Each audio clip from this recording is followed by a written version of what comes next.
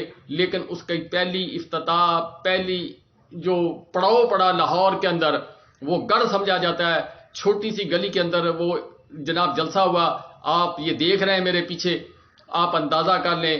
بے شمار ویڈیو جو ہیں وہ وائرل ہو چکی ہیں، ڈرون کی کوریج جو ہے وہ وائرل ہو چکی ہے. اور یہ تو ہے جی مسلم لیگ کا حال. دوسری طرف کے پی کے اندر پرویز خٹک صاحب نے ایک جلسہ کیا. 7,000 کرسیاں لگائی گئی تھیں جی. 7,000 آدمی کتنے تھے جی؟ 1,500 یا 1,200، ٹھیک ہے. اور اس کے اوپر لوگوں نے جھنڈے اٹھائے ہوئے تھے، اور جو ذرائع کے مطابق خبر آ رہی ہے کہ اس کے اوپر لوٹے رکھے ہوئے تھے، اور لوٹے رکھ کر پھر جناب معاملات جو ہیں وہ نعرے لگائے گئے. وہ کس قسم کے ہوں گے مجھے تو نہیں پتا، میں تو نہیں گیا، لیکن لوگوں نے جو حشر کیا لوگ تسلیم نہیں کر رہے. لوگ عمران خان صاحب کو جو لوگ چھوڑ کر گئے یا جن لوگوں نے منافقت کی ہے ان کو لوگ پسند نہیں کر رہے. جن لوگوں نے عمران خان صاحب سے دشمنی لی، عمران خان صاحب کے ساتھ زیادتی کی، پہلے مزے لوٹے پھر عمران خان صاحب کے ساتھ زیادتی کی، ان لوگوں کے ساتھ اب عوام دستوں ووٹ ہو چکی ہے. وہ انتظار کر رہی ہے کہ آپ آئیں، ہمارے پاس آئیں. اور اوپر سے مہنگائی، بدامنی، ملک کی خارجہ محاذ، پاکستان کی صنعتی انقلاب، سب تباہ، سطح غربت سے 10 کروڑ عوام نیچے. یہ سارے مسائل ہیں.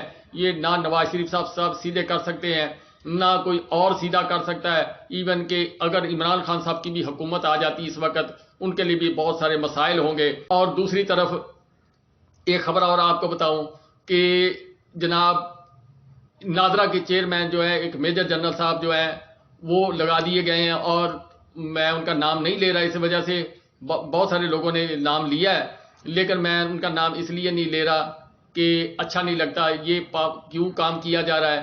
وہ سرکاری ملازم ہے ہماری پاکستان آرمی کے، وہ جناب اس وقت حاضر سروس میجر جنرل ہے، اور ان کو لگایا گیا نادرا کے اندر. اب الیکشن کمیشن صاحب وہ کام نہیں کر سکتے جو نادرا کر سکتی ہے، جو ووٹوں کا ہیر پھیر وہ کر سکتی ہے. کیا الیکشن لوگوں کو دکھانے کے لیے، دنیا کو دکھانے کے لیے کروائے جائیں گے یا ہوں گے ہی نہیں؟ جو اس وقت صورتحال نظر آ رہی ہے اس کے تحت جناب سوال یہ پیدا ہوتا ہے کہ ہم جائیں تو کدھر جائیں؟ عوام ایک طرف، آپ دوسری طرف. مصطفیٰ نواز کھوکھر صاحب نے کہا تھا کہ پاکستان کے فیصلہ ساز لوگ غلط سمت پر جا رہے ہیں. جب تک یہ اپنی سمت درست نہیں کریں گے پاکستان کے اندر امن نہیں آ سکتا. انہوں نے لائیو ایک میڈیا چینل پر بیٹھ کر کہا، انہوں نے کہا کہ پاکستان کے فیصلہ ساز لوگ جو ہیں وہ دائیں طرف جا رہے ہیں، عوام بائیں طرف کھڑی ہے، اور یہ ملاپ کس طرح ہوگا؟ اعتزاز احسن صاحب نے جو فکرہ کہا، انہوں نے کہا جی بلے اپنا تحریک انصاف عمران خان صاحب سے، بلہ عمران خان صاحب سے، ٹھپا بلے پہ. یہ عوام کی ڈیمانڈ ہے، اس کو کوئی مان لے نہ مان لے یہ ان کی مرضی ہے. یا ان کے ساتھ سختی والا رویہ جبرتشدد سے مراد ہے، نہ ان کو واک کرنے دی جا رہی ہے. کمرہ جو ہے وہ اٹک جیل سے بھی چھوٹا کر دیا گیا ہے. اور اس کے علاوہ مزید عمران خان صاحب کو پریشان کرنے کے لیے، پریشر ڈالنے کے لیے جو ٹیکٹکس استعمال کیے جا رہے ہیں وہ نعیم پچوتا صاحب نے بھی اپنی بات چیت میں بتایا. یہ ساری چیزیں کرنے کے بعد کیا عمران خان صاحب ٹوٹ جائیں گے؟ یہ ایک بڑا سوال ہے. عمران خان صاحب جہاں ڈٹے ہوئے ہیں وہ بڑے مزے لے رہے ہیں. یہ باہر بیٹھے تھک گئے، وہ جیل کے اندر بیٹھے ان کو تھکا رہے ہیں. یہ کہ جب تک پاکستان کے اندر سیاسی فیصلے صحیح نہیں ہوں گے، جب تک پاکستان کے اندر الیکشن صاف شفاف نہیں ہوں گے، جب تک عوام کا مینڈیٹ تسلیم نہیں کیا جائے گا، جب تک دوست ممالک کی عزت اور احترام اور جو وہ میسیجز دے رہے ہیں وہ جب تک آپ کنٹرول نہیں کرو گے، ان کو ریسیو نہیں کرو گے، اس کے اوپر امپلیمنٹ نہیں کرنے کی کوشش کرو گے، امریکہ آپ کو تباہ کرے گا، چائنا، روس، یہ آپ کو بچانے کے چکر میں آئیں گے۔ اب یہاں پر سعودی عرب کا کردار بہت، میں دبے لفظوں میں بول رہا ہوں جی، کہ ابھی وہ ایک ملک ہے جس کے متعلق عمران خان صاحب نے کہا تھا میں اپنے اللہ کو کیا جا کے جان دوں گا، اس ملک کا وزیر خارجہ وہاں پہ آ رہا ہے، کاکڑ صاحب وہاں پہ گئے، نواز شریف صاحب وہاں پر جا رہے ہیں، اور ان کی یو این او کے اندر ایک سٹیٹمنٹ ہے جس کے متعلق انہوں نے کہا تھا جی کہ 6 بڑے ملک جو ہے ہمیں تسلیم کرنے جا رہے ہیں، ان 6 ملکوں سعودی عرب کے علاوہ۔ اب کیا بات اس طرف کو جا رہی ہے؟ کیا ہم وہ کام کرنے جا رہے ہیں جو بانی پاکستان نے منع کی تھی، جو میرے نبی کے معاملات کے اندر، جو فلسطینیوں کے ساتھ، جو بھارت کے ساتھ، جو ادھر ادھر مسلمانوں کے ساتھ ہو رہا ہے، جو عراق، شام، لبنان میں اندر جو کچھ ہوا یا کیا گیا، کیا ہم وہ سب بھول کر کشمیر کا جو 76 سال میں ہمیں سبق پڑھایا گیا، ہماری شارک، کیا وہ شارک کٹ گئی یا شارک جو ہے وہ اس کو بند کر دیا گیا، سانس بھی نہیں آ رہا ہمارا اب اس وقت؟ کیا ہم بھارت کے ساتھ روابط کریں گے؟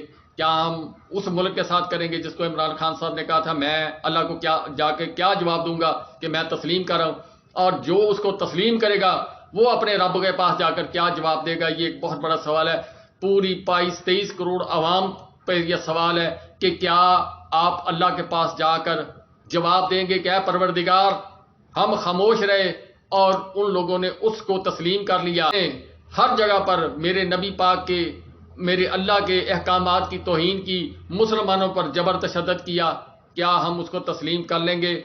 اگر ہم خاموش تماشائی ہیں، کم از کم دل میں برا ضرور کہہ دیں، آپ نہیں بول سکتے نہ بولیں، اپنی آواز جو لکھ سکتا ہے وہ طریقے سے لکھے، جو بول سکتا ہے وہ طریقے سے بولے، جو احتجاج کر سکتا ہے وہ اپنے پرامن طریقے سے احتجاج کر کر اپنا میسج ان لوگوں تک کنوے کرنے کی کوشش کرے کہ یہ کام نہ کریں۔